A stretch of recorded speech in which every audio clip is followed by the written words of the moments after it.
Friends ఇప్పుడే అందరి వార్త తెలంగాణలో ఇంటింటి సర్వే కావాల్సిన పత్రాలు ఇవే ఇక ఎప్పటి నుంచి ప్రారంభం అంటూ లేటెస్ట్ అప్డేట్ అయితే రావడం జరిగిందండి. సో ఆ వివరాలు ఏంటంటే కూడా వీడియోలో తెలుసుకుందాం. వీడియోని చివరి చూడండి, అర్థమవుతుంది. మొదటిసారి ఛానల్ వస్తే తప్పకుండా సబ్స్క్రైబ్ చేసుకోండి. చూస్తున్నారు కానీ లైక్ చేయడం మర్చిపోతున్నారు అనమాట. వెంటనే లైక్ చేయండి. వీడియోలకైతే వెళ్ళిపోదామండి. రాష్ట్ర వ్యాప్తంగా చూసుకున్నట్లయితే ముఖ్యంగా దేశంలోనే తొలిసారిగా డిజిటల్ విధానంలో చేపడుతున్నారు. అంటే ఇంటింటి సర్వే చేయబోతున్నారు కదా, ఇలాంటి వివరాలు చాలామంది అడుగుతున్నారు. అంటే ఇంటింటి సర్వే అనేది ఎప్పుడు చేయబోతున్నారు, ఏంటి, ఇందుకు సంబంధించి ఎలాంటి గతం కంటే భిన్నంగా అనమాట. డిజిటల్ సర్వే విధానంలో జనగణన అంటే జనాభా లెక్కించడం అనమాట. తప్పులు దొరకకుండా ఉండేందుకు ప్రభుత్వం జాగ్రత్తలు తీసుకుంటుంది. ఫస్ట్ టైం కాబట్టి అమలు చేస్తుందో ప్రజలకు కొన్ని సందేహాలు, కొన్ని డౌట్స్ అయితే ఉన్నాయన్నమాట. సో ఏంటనేది చూసుకున్నట్లయితే ఇక ముఖ్యంగా చూసుకున్నట్లయితే దేశవ్యాప్తంగా కూడా సర్వే అనేది కొనసాగుతుంది. ముఖ్యంగా తెలంగాణలో సర్వే కొనసాగుతుందో లేదని చెప్పి చాలామంది కూడా అడుగుతున్నారు. ఈ జనగణన ప్రక్రియ 16 ఏళ్ళు అవుతుందన్నమాట. ఇప్పుడు 16 ఏళ్ళ తర్వాత ఇప్పుడు మొదటిసారిగా జరుగుతుంది. అంతేకాకుండా తొలిసారిగా డిజిటల్ విధానంలో జనాభా లెక్కలు లెక్కిస్తున్నారనమాట. అసలు ఏంటనేది చూసుకున్నట్లయితే ఇక ముఖ్యంగా ప్రభుత్వం 2 దశల్లో ఈ ప్రక్రియ ముగించాలని కొనసాగుతుందన్నమాట. ఫస్ట్ స్టేజ్ వచ్చేసి ఏప్రిల్ 1 నుంచి దేశవ్యాప్తంగా గృహ గణన లిస్ట్, అంటే హౌసింగ్ లిస్ట్ లాగా. గతంలో కేసీఆర్ ప్రభుత్వం ఏమన్నప్పుడు ఫస్ట్ ఈ లిస్ట్ అనేది ఎంక్వైరీ చేసి దాని తర్వాత ఎంతమంది లిస్ట్, అదేవిధంగా ఇటీవల కాలంలో ప్రజాపాలనలో కూడా ఒక స్టిక్కర్ అంటించి తర్వాత హౌసింగ్ లిస్టు అదేవిధంగా ఇవన్నీ లెక్కించిన తర్వాత వివరాలు సేకరించారు కదా, సేమ్ అదే ప్రాసెస్ అనమాట.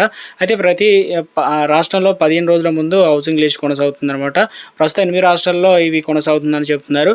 ఇక ముఖ్యంగా చూసుకున్నట్లయితే డిజిటల్ గణనలో భాగంగా తొలిసారిగా ప్రజలు వివరాలు స్వయంగా నమోదు చేసుకోవచ్చు అనమాట. గతంలో లేదు, ఇప్పుడు ప్రస్తుతం ఇచ్చారు. స్వయంగా ప్రజలే వాటిని ఆన్లైన్లో ఎక్కించుకోవచ్చు అనమాట. అయితే సామాన్య డిజిటల్ గణనపై కొన్ని సందేహాలు కూడా ఉన్నాయి. ఎందుకంటే ప్రభుత్వ సూచనలకు సంబంధించి విధంగా సూచించిన విధంగా వివరాలు నమోదు చేసుకున్న తర్వాత ఎన్యూమరేటర్ మళ్ళీ వివరాలు చెప్పాలా లేక ఎక్కువ మంది ప్రశ్నించారు. దీనిపైన ప్రభుత్వం స్పష్టమైన మార్గదర్శకాలు జారీ చేసింది. అంటే గతంలో జనాభా లెక్కల సమయంలో ఎన్యూమరేటర్లు పేజీల కొద్ది సమాచారం నింపారు.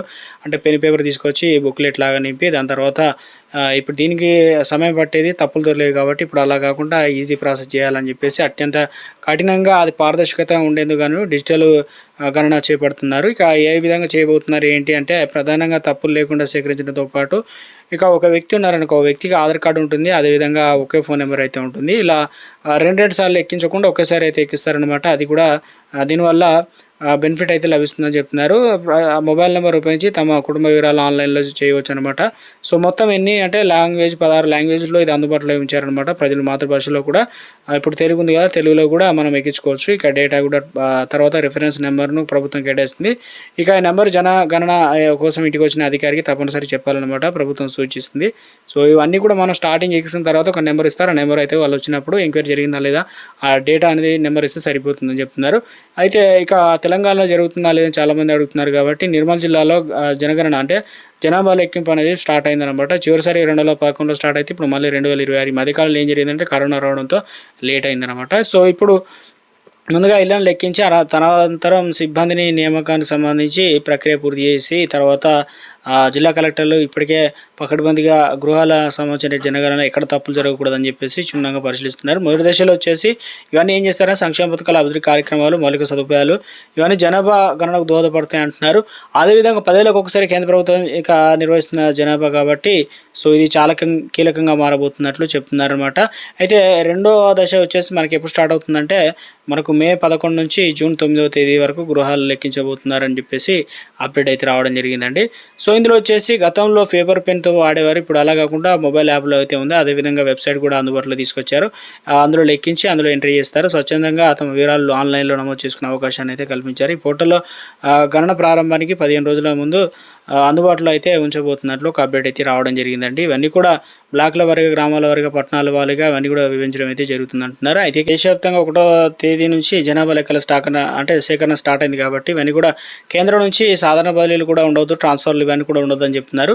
అదేవిధంగా దశల వారి కార్యక్రమాన్ని అయితే పూర్తి చేయాల్సి అయితే ఉంటుంది కాబట్టి ఇక ట్రాన్స్ఫర్లు, బదిలీలు ఇవన్నీ కూడా ప్రస్తుతం హోల్డ్లో పెట్టారనమాట, నిషేధించారు. ఎందుకంటే 2027 మార్చి 31 వరకు కేంద్రం విధించినటువంటి గడువు ప్రకారం పెద్ద సంఖ్యలో ఉద్యోగులు జనగణన కోసం అవుతాయి. దాదాపు తెలంగాణలో చూసుకున్నట్లయితే 85,000 మంది పాల్గొంటారనమాట. వీరికి కార్యక్రమం ఎంపిక చేస్తారు. వీరికి దశల వారీగా ప్రారంభమవుతుంది. వీరు వచ్చే నెల 11 నుంచి ముఖ్యంగా అంటే జూన్ 9 వరకు దశల వారీగా ఇంటింటికి వెళ్ళి వివరాలు సేకరిస్తారు. తేదీ పక్షాల రోజుల ముందే నెలాఖరుకు ఆన్లైన్లో కుటుంబ వివరాలు అయితే ఎంటర్ అయితే నమోదు చేయడం జరుగుతుంది అంటున్నారు. సో ఇది కొత్త మార్గదర్శకాలు, కొత్త అప్డేట్స్ అనమాట.